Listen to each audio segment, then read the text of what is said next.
जय Maharashtra friends. तर या सगळे आता जेवायला. मस्त पुरणपोळीचं जेवण आहे. आता गुढीला नैवेद्य दाखवला आहे. सगळ्यात पहिला लेकरांना खायला दिला. कशी झाली पुरणपोळी? कशी झाली आहे? तर आता पहिल्यांदा लेकरांना खायला दिला, गुढीला नैवेद्य दाखवला आणि आता आपण देवाला जाऊयात. तर आता पांडुरंगाला नैवेद्य दाखवायचा. कारण माझं असं म्हणणं आहे की पहिल्या आधी लेकरा बाळांना खाऊ घालायचं, मग देव खातो.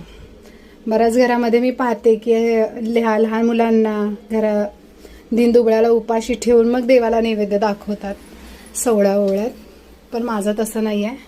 मी पहिला भुकेल्याला खाऊ घालते आणि नंतर माझा देव खातो. भुकेल्याला उपाशी ठेवून देवाला, माझ्या देवाचं पांडुरंगाचं बोट नाही भरत. आता हा प्रत्येकांचा आपला आपला एक हे आहे. तर आता हा नैवेद्य दाखवून घेते मी आणि मग आपण मस्त बसूयात जेवायला आणि हा मस्त पुरणपोळीवरती ताव मारूयात.